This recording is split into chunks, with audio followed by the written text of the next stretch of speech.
Hello, welcome to Do It Yourself channel.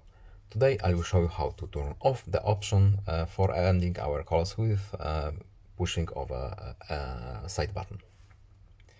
To turn this option off, we need to go to Settings. In Settings, we are looking for Accessibility options. And in Accessibility options, we have Interaction and Dexterity. Here we have Answering and Ending Calls menu. As you can see, press side button to end calls is enabled. To turn it off, we simply uncheck this box, and now this side button will be disabled from ending our calls. So we have our default setting.